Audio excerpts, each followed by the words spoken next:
حضرت خدیجۃ الکبریٰ رضی اللہ تعالیٰ عنہ اسلام کی اولین روشنی، استقامت کی لازوال علامت۔ آج 10 رمضان المبارک ہے۔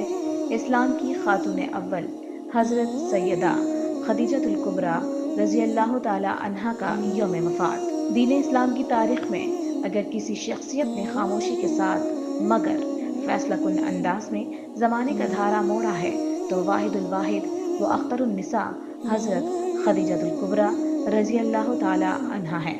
وہ رسول خدا محمد مصطفیٰ صلی اللہ علیہ وآلہ وسلم کی پہلی زوجہ ہی نہیں، اسلام کی پہلی مومن اور اس نازک ترین دور میں دین کے لیے سب سے بڑا سہارا بھی تھی جب ایمان محاصرے، تشدد، بائیکاٹ اور جبر و ستم کے مسلسل دباؤ میں تھا۔ رسول اکرم صلی اللہ علیہ وآلہ وسلم کے محبوب چچا ابو طالب رضی اللہ تعالیٰ عنہ کے ساتھ مل کر انہوں نے اسلام اور مسلمانوں کے دامے در میں سخن قدمے ایسی خدمت کی جس کے بغیر اسلام کی غریب و سادہ اور رنگین داستان نامکمل ہے۔ جب شہر مصطفیٰ مکہ میں حق کا اعلان ہوا تو تردد و تردید، الزام اور تنہائی نے رسول خدا صلی اللہ علیہ وآلہ وسلم کو گھیر لیا۔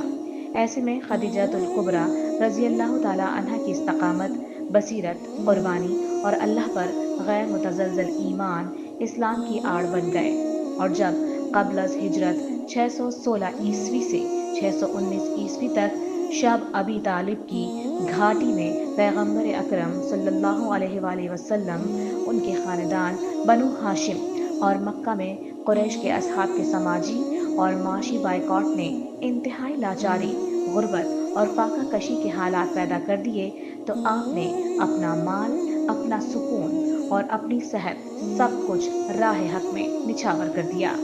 یہی وہ لمحات تھے جب ایمان کے چراغ کو روغن اور بتی آپ کے باعث فراہم ہوئے اور تاریخ انسانی نے اس دیے کی روشنی میں جہالت کے اندھیرے کو صاف صاف الوداع کہا اور اپنا رخ بے باکانہ بدل ڈالا۔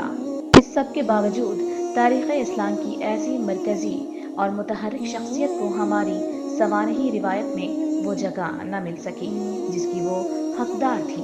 حالانکہ اسلام کی بقا، استحکام اور فتح، ان تینوں کی کہانی حضرت خدیجۃ الکبریٰ رضی اللہ تعالیٰ عنہ کے کردار کے بغیر سنائی ہی نہیں جا سکتی۔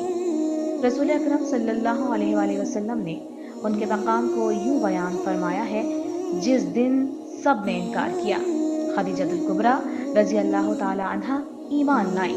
جس دن سب نے جھٹلایا، انہوں نے تصدیق کی۔ جس دن سب نے منہ موڑا، انہوں نے اپنا سب کچھ سپرد کر دیا۔ یہی نہیں، اللہ نے انہیں ایسی عزت بخشی کہ ان پر آسمانی سلام پہنچے۔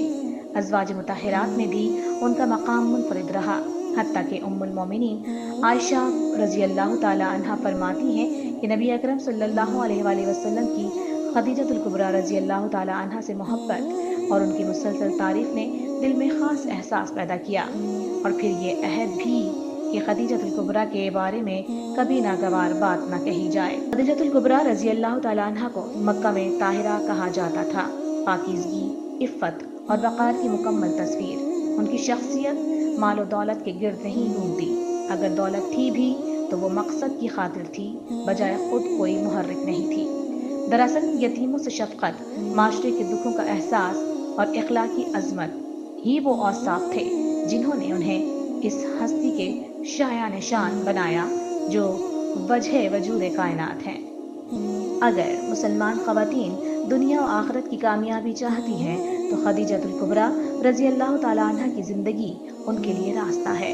اخلاص، قربانی، وقار اور یقین کا راستہ۔ وہ خوشنودی الہی کے راز کی نگہبان ہے، جو چاہے اس راز کی کنجی ان سے لے سکتا ہے۔ تحیہ و سلام آپ پر اے ام المومنین۔